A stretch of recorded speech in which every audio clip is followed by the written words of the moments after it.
की चला रस्ते एकमेकाच्या तडजोडीनं किंवा एकमेकाच्या सलोख्यानं सामोपचारानं मिटवून घेतो असं सांगणारे आता तिथपर्यंत होतं. ही वेळ नाही झाली की आम्ही पोलीस बंदोबस्त सांगतो. पोलीस बंदोबस्तामध्ये तो रस्ता खुला होतो आणि हा खुला झालेला रस्ता त्या ग्रामनकाशावर घेण्याची कार्यपद्धती भूमी अभिलेख विभाग करतो. हा मागणीचा एक राऊंड पूर्ण होतो, सर्कल कळलं, गोल कसा पूर्ण होतो रस्ता मागणीचा अर्ज, ते रस्त्याचे नोंद गाव नकाशावर होणे इतकं कार्यवाही पूर्ण झाल्याशिवाय तो रस्ता प्रॉपर रिकामा होत नाही. शासनाच्या नव्या आदेशानुसार पोलीस बंदोबस्ताला अशा तहसीलदारांनी मामलेदारांना दिलेल्या कुठल्याही आदेशावर पोलीस बंदोबस्तासाठी फी आकारली जात नाही. मोजणीसाठी सुद्धा फी आकारली जात नाही. मात्र त्याच्यासाठी कलेक्टर साहेबांकडून पत्र द्यावं लागतं की या विभागाची मोजणी करा. पण अशी मोजणी वैयक्तिक केली जात नाही. काही आपल्याकडचे आडमुठे काय करतात ते ही मोजणी करून आणि मग मला मोजणी निघालं तर काय हा असा आडमुठेपणा तिथे जाणार नाही. फार मग आम्ही नाही जेसीबी लावणार तिथं. तुझं तू आडमुठेपणा करत बसलं. जर तुम्हाला वाटतंय की आमचं क्षेत्र रस्त्यात गेले तर प्रॉपर तुम्ही मोजणी करा आणि त्याच्या आमच्या समोर पुरावे दाखवा. पण मोजणी करायची दुसऱ्यालाही करून द्यायची नाही, सतत हरकती आणायच्या, झालेली मोजणी आम्हाला मान्य नाही म्हणायचं, हा आडमुठेपणा फार दिवस चालणार नाही. कारण शासनानं माननीय महसूल मंत्र्यांनी फार काय प्राथमिक आणि महत्वाचा विषय म्हणून रस्त्याचा विषय घेतलेला आहे.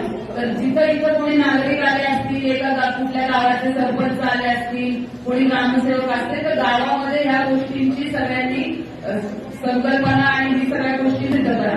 आला रस्त्याचा विषय प्रत्येकाच्या लक्षात साधारण. आता काही केसेस ज्या पडलेल्या आहेत त्याचा हळूहळू निर्णय देण्याची प्रक्रिया चालू आहे.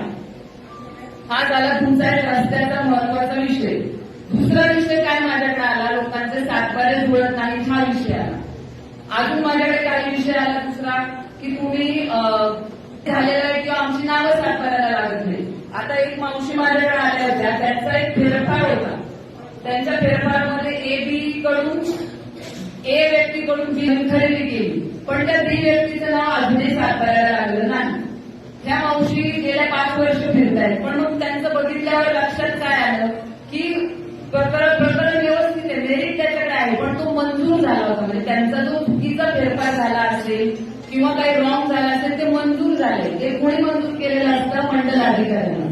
मंजूर झालेल्या फेरफारातला चुकला जरी असेल तरी तो दुरुस्त करायचा असेल तर उपविभागीय अधिकारी यांच्याकडे अपील करणे म्हणजे करणेच.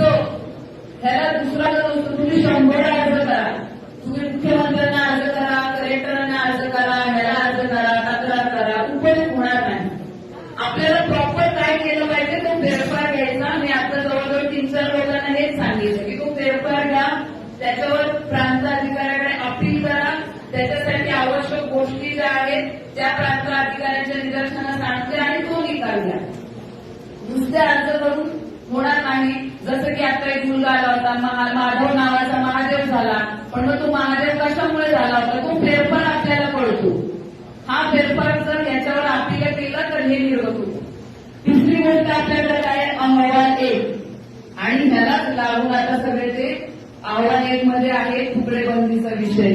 जो की इथं बराच कसला भावनेचा विषय म्हणायचा का कसला विषय म्हणायचा, पण तो फार स्ट्रॉंग विषय आहे ज्याच्याशी संलग्न अहवाल 1 आहे. उदाहरणार्थ आता पेरणे गाव जर घेतला आपण, पेरणे गावामध्ये एकूण सातबाऱ्यांची संख्या आहे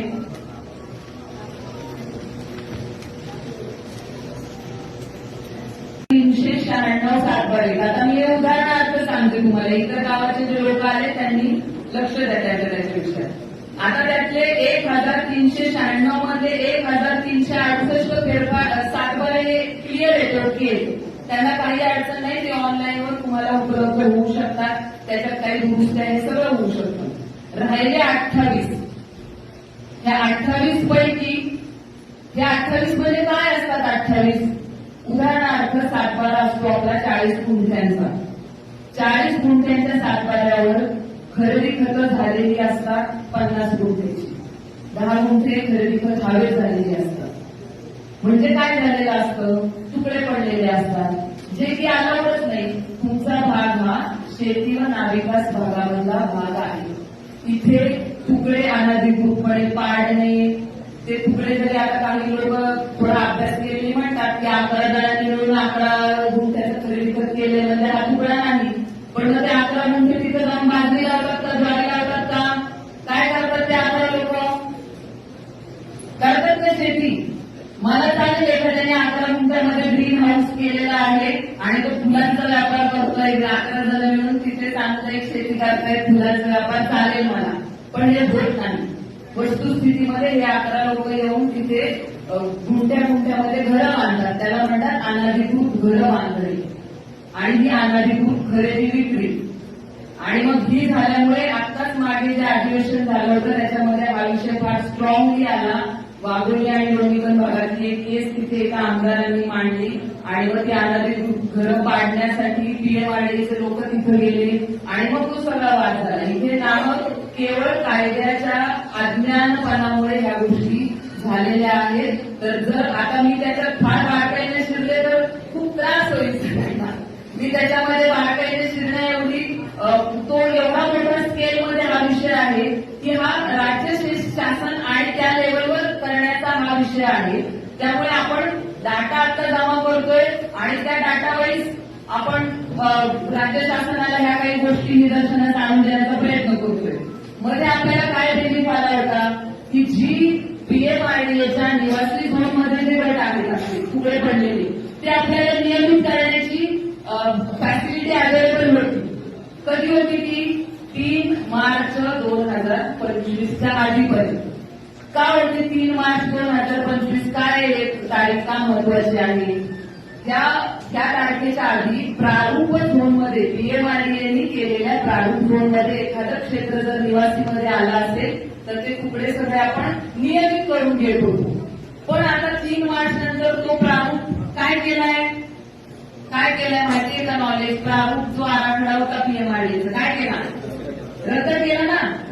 रद्द केला म्हणजे जैसे जे परिस्थिती आहे आता जोपर्यंत तो पीएमआरडीएचा प्रारूप आराखडा सुधरत नाही तोपर्यंत ह्या नोंदी होणं दुरापासतंय. हे आता होणार नाही. मग ह्याच्यात काय होतं? पूर्वी हस्तलिखितच झाली होती नावं पण काहीतरी खोट येते आणि संगणकीकृत नाव मध्ये यावं लागतं. पण एकदा आमच्या निदर्शनाचे ते रॉंग झाले त्यामुळे नव्याने संगणकीकृत मध्ये आम्ही ते करून देत नाही.